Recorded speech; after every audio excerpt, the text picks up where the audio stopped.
कानपुर में आज 2 अप्रैल को लोकसभा में इस बिल को पेश किया गया और जिसको लेकर के सपा विधायक हसन रूमी ने रखी अपनी बात। बोले, इस बिल का विपक्षी पूरी तरह से विरोध करता है। देखिए, समाजवादी पार्टी का क्लियर स्टैंड है कि इस तुगलकी बिल के खिलाफ समाजवादी पार्टी खड़ी है और ये वक्फ बोर्ड के खिलाफ ये जो संशोधन बिल पेश किया गया है, इस बिल में तमाम हमारी इस्लामिक प्रॉपर्टियों को एक तरीके से हड़पने का इन्होंने रास्ता साफ किया है।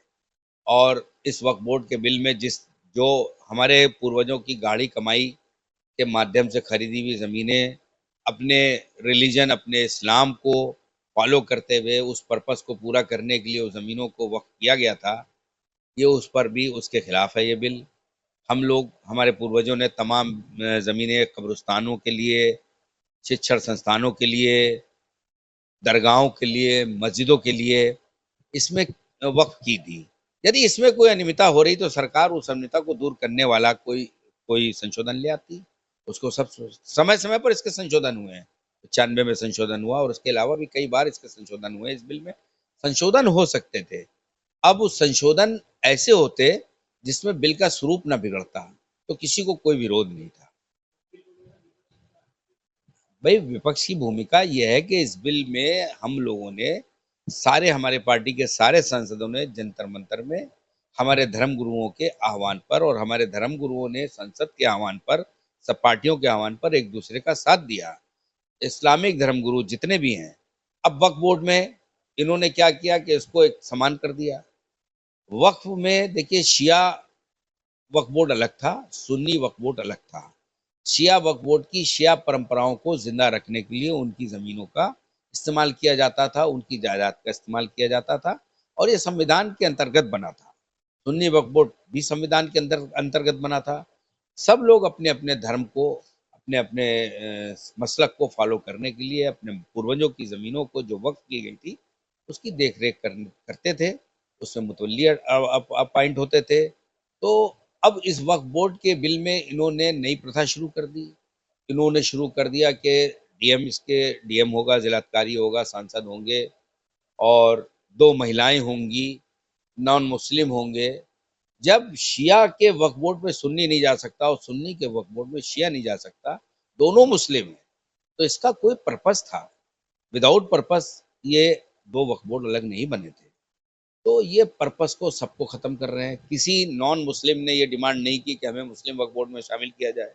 अगर की हो, आप लोग के माध्यम से मैं पूछना चाहता हूँ कि अगर किसी नॉन मुस्लिम ने, किसी महिला ने ये डिमांड की हो कि हमें इस वक्फ बोर्ड में रखा जाए, इसमें नेतागिरी की कोई जरूरत नहीं थी।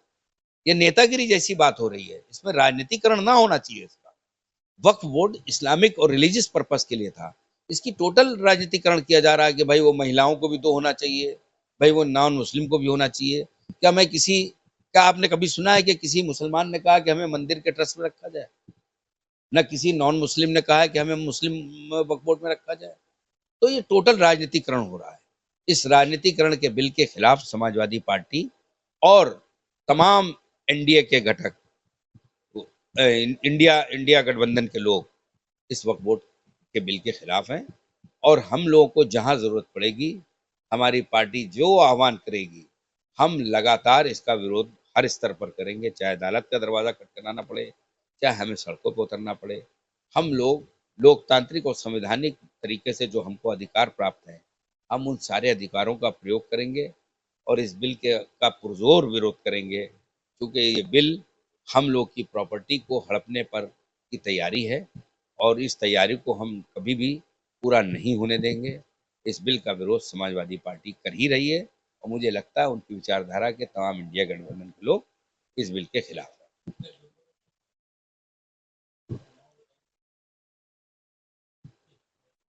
देखिए, मैंने आपसे कहा ना, ये बिल राजनीतिकरण का बिल है। वक्फ बोर्ड में राजनीति होती ही नहीं है। वक्फ बोर्ड किसी पर्टिकुलर रिलीजियस ट्रस्ट, वक्फ बोर्ड, ये सब धार्मिक चीजें हैं। इसमें कहाँ से राजनीति आ गई? लेकिन इसको राजनीतिकरण किया जा रहा है इसका, और इस राजनीतिकरण को हम लोग कतई, हमें मालूम है।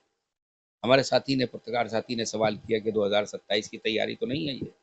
निश्चित रूप में 2027 की तैयारी है। अब इन लोग ध्यान बांटते हैं, इन लोग अपनी विफलताओं पर पानी फेरते हैं।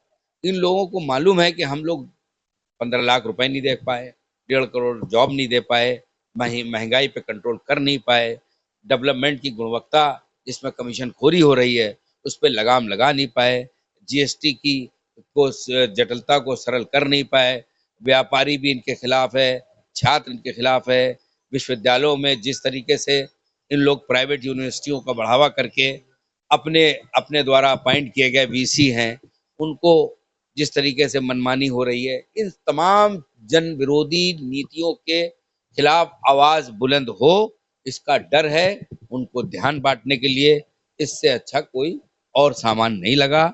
इसको एक इस तरीके से इस टूल को ध्यान बांटने वाला टूल इस्तेमाल करके ये 2027 की तैयारी करना चाहिए।